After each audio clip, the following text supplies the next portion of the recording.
Okay, we're going to go ahead and Like get started. unmute. Howdy. What we talking about this morning? All right, so I kind of want to touch on Facebook ads and not so much Google ads, but just to touch on it a little bit this morning, because I did have a question yesterday afternoon from someone about boosting a post. I was in a meeting at the end of the day yesterday with a couple of agents, and we were talking about posts and the difference in boosting a post versus running a Facebook ad. And what I explained to them is kind of what I wanted to touch on with you guys, and then we'll let Mike jump in and kind of give us his take on it. So when you boost a post, you are actually running a Facebook ad.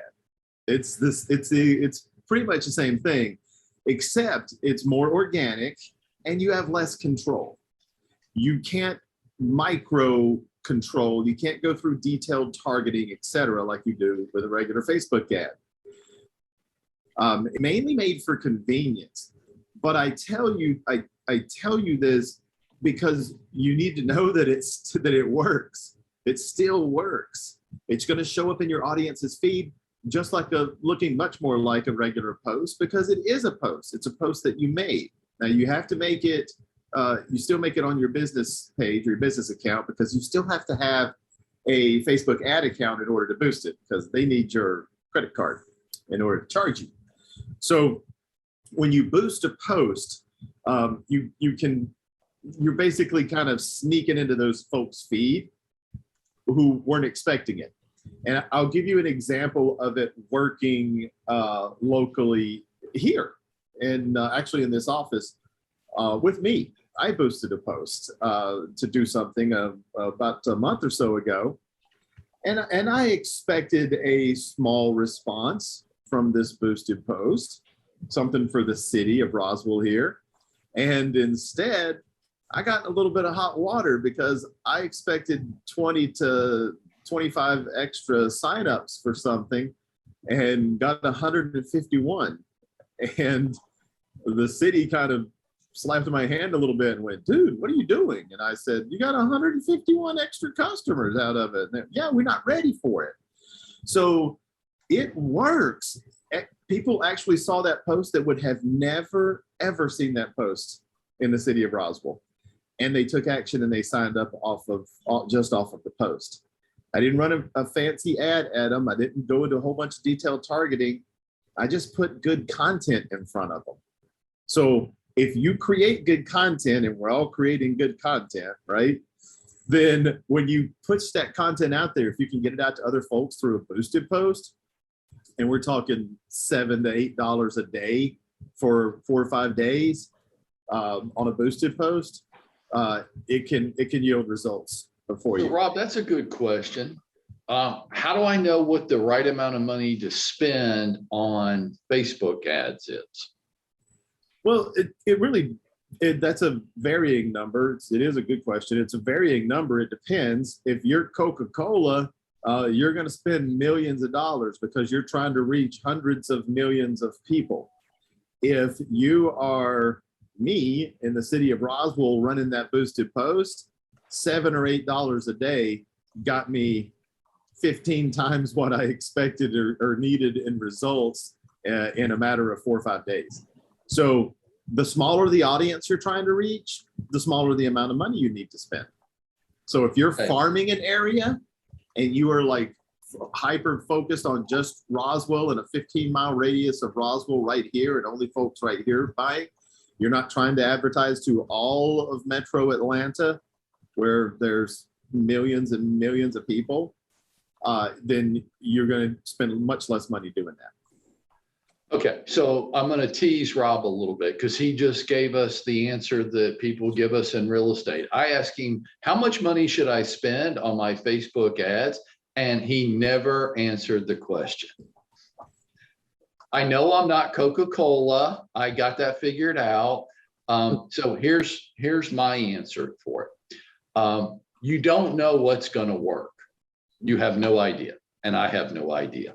And I have put stuff out there that I thought was total crap, and it worked. And I put stuff out there that I thought was awesome and I got nothing. So here's what I'm going to recommend that you do. You test it. Now, look, this is going to require us to be a tad bit more patient, but you test it. So spend $1 a day for 7 days and watch your results. If you're getting engagement, now spend some money. If you're not getting engagement, then no matter how good you thought it was, it's not. Other people don't think it has any interest to them. And so don't get attached to this. Okay. So like I'm lecturing myself right now because I get really attached to my content sometimes.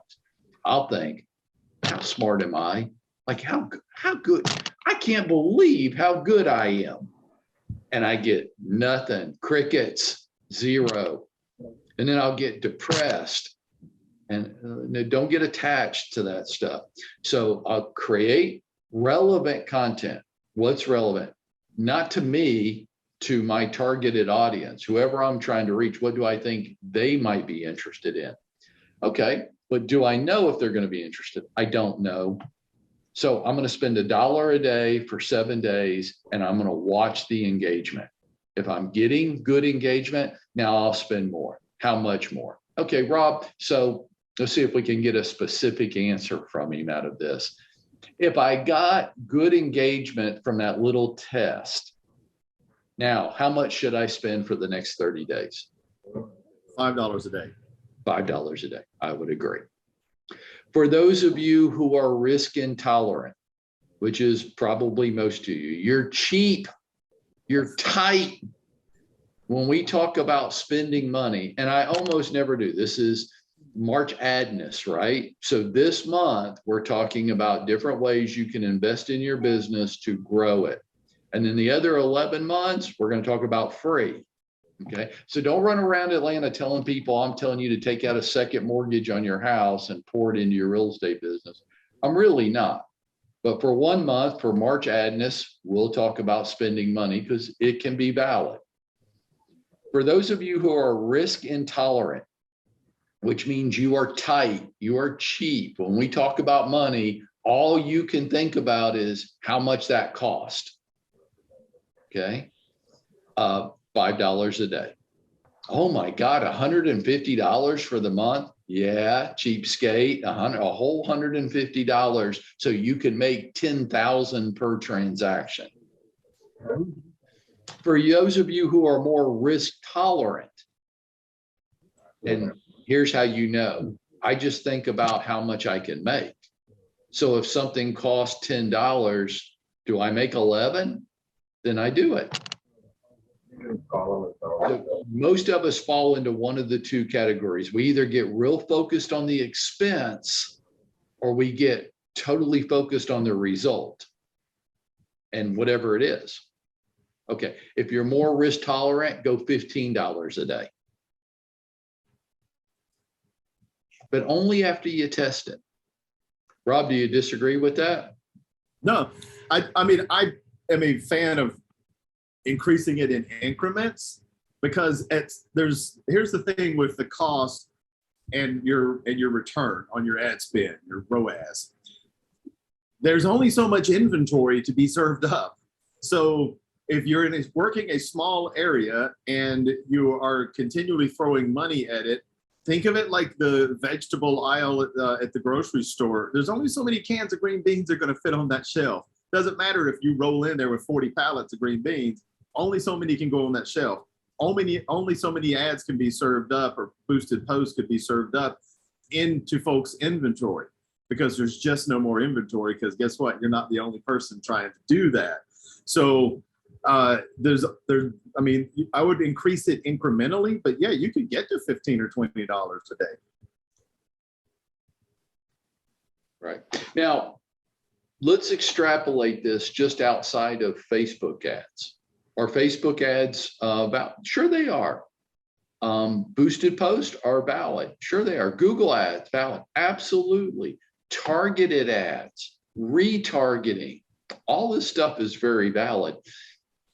But it will lead us back to the central question that a lot of us get hung up on. How much money should I be spending every year on marketing for my business? What is a reasonable amount of business expenses?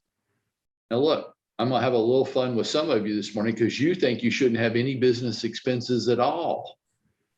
Rob, you used to work in radio, right? Yeah. You guys never did any promotion for your radio stations.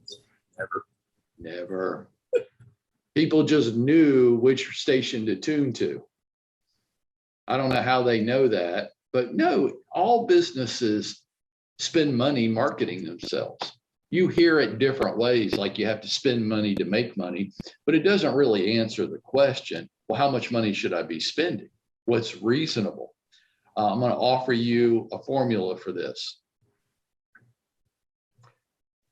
Let's start with risk intolerant. I'm a cheapskate. I don't like spending any money at all. Spending money bugs me, raises my heart rate, and I don't like the risk. What if I don't make any money at all off of it? You would be classified as risk intolerant. For you, 10% of your gross yearly income. I made $100,000 in gross commissions. Great, then you should have a $10,000 marketing budget if you're risk intolerant. Now, marketing budget would encompass all the things you do to market your business. If you have a newsletter, it would cover that. If you have promotions that you put on during the year, events, it would cover that. If you have little giveaways that you do, it would be included in that. All the different things that you do to market your budget, that would be a reasonable budget for a risk intolerant real estate agent. Let's say that you're risk tolerant. I don't mind spending money. I mean, if I make money off of it, as long as I can make more than I'm spending, and that I would tend to fall into that category. I don't really care how much anything costs as long as I believe that I can make money off of it. Okay. Well, how do you know, Mike? I'm going to answer the question in a second, but how do I know I'm going to make money off of it? If I do this, how do I know that I'm going to make more than I spent? The answer is you don't know. That's not a healthy way of making decisions, in my opinion. If you go through life trying to make decisions like hey, Ami, can you sit down, please? You're driving us crazy. Save the dance routine for later. Thank you. Yeah, that's even better. Good. Thank you. Is it likely? That's the only way I've ever found of making decisions. Is it likely? If I spend $10,000 on this marketing budget, is it likely that I will make more than $10,000? And if you can't answer that question, if the answer is, I don't know, or probably not, then I don't do it. But if the answer is, yeah, that's likely that I could generate one transaction that would generate more than $10,000, then if I do it, the cost of doing it is $10,000. But for risk tolerant people, this is really your question. What's the cost of not doing it? So you might say, well, Mike, a $10,000 marketing budget sounds like a lot of money to me. And I would say, well, if you do it or you don't do it. I mean, if you do it, it's $10,000. If you don't do it, I don't know. It could be $50,000, $60,000, $70,000, $80,000. Depends on how many transactions you lost out on because you weren't doing it. Is it likely? And that is the only way you'll ever be able to make the decision. Is it likely to produce more income, more revenue than the expense? No, it's not. Then I don't do it. It's not measurable at all. I mean, I really can't get any sense of whether it will or it won't. Then I probably wouldn't do it. Yeah, it probably would, but it might not. Oh, I do it. A risk intolerant person would not. They would want guarantees. It would have to be painfully obvious to them. If you are risk tolerant, I'm going to encourage your marketing budget to be more towards the 15% of total gross income. Risk intolerant, 10%, risk tolerant, 15%. Now, a lot of these things will help if you have a collaborative environment where you can sit and think out loud. So you sit in, I do this all the time. I'll call people into my office, we'll sit in my little circle and I'll go, I'm thinking about doing this. What do y'all think? And then we just think out loud. And you can call it that. You can call it masterminding it. You can call it consulting. You can call it anything your little heart desires. But I don't always want to rely on my gut instinct. Now, you want to have a little fun? Okay, let's have a good laugh on me, okay? I'm not going to tell you the year because that's embarrassing enough in itself. But I bought into this concept where I had my little tagline, right? And I paid, I'm not going to tell you what I paid because it's embarrassing. And I'm going to put it, okay, so it was Mike Pruitt, a household name. Oh, I thought that was it. I thought I was the bomb. And I bought a contract for grocery carts. So my office was in Roswell at the time. Every grocery store in Roswell, on every grocery store cart where you put the little child seat, there was a little advertisement there. And it had my picture, had my name, had my company logo, and had my really clever little tagline that I thought was just the bomb. And I spent $35,000 on that. And I can remember this was my concern. Maybe I should hire some people to help me because I'm going to get flooded with phone calls. And I don't know if I'm going to be able to handle it all by myself. $35,000 check up front. You know how many calls I got? 0. Not one, not ever, not once. And it was because I didn't know what I was doing. And I didn't have anybody to collaborate with. I didn't have anybody to bounce the idea off of. If you were sitting in my office and saying, hey, I got this idea for a grocery cart ad campaign. First, I would say, well, let me tell you about all the money I lost on it. But the other thing I would tell you is you're hitting people out of context. So the problem is that when they're not going to write down my name and number when they're in the grocery store, and I don't have enough other things going on at the time where they're going to remember my name. Now, I'm going to give you an example of somebody that is doing this right today. And billboards work the same way, and radio commercials work the same way. When was the last time any of you heard a commercial on the radio while you were driving down the road and you pulled over and wrote down the company's name and phone number? Never, right? Never. What they're trying to do, if you take somebody like Mark Spain's marketing has to be so massive that when you get home, you Google Mark Spain real estate. But that takes 150 billboards in a concentrated area. And it takes radio and TV and social media ads and Google ads and everywhere. So if you're not, what I didn't know when I did that grocery cart campaign is that's too much money for a standalone marketing event. It by itself isn't going to generate anything. Now, if I'd been spending a couple $100,000 in that community doing various, if I'd had billboards, and if every time you got on social media, you saw an ad, and every website you went to, my banner ad was there, and I was doing the grocery cart ads, I got a chance of winning that game now.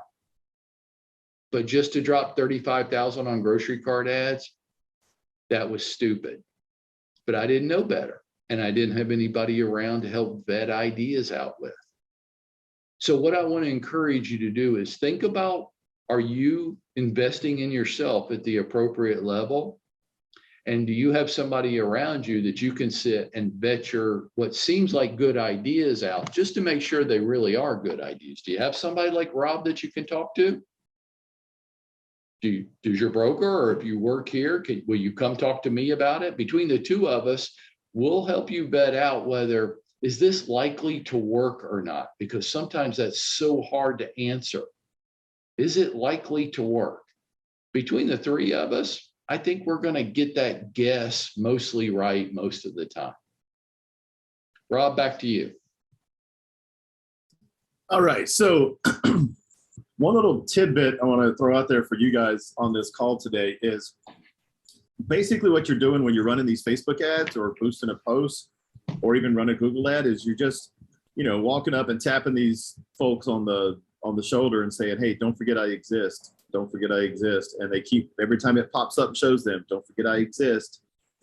And there's some apprehension about Facebook ads because of the special ad category, that we have to limit a tremendous amount of our targeting that we want to do due to the special ad category. Well, there's one way around that for real estate agents. That's kind of, take this as like a hack, okay?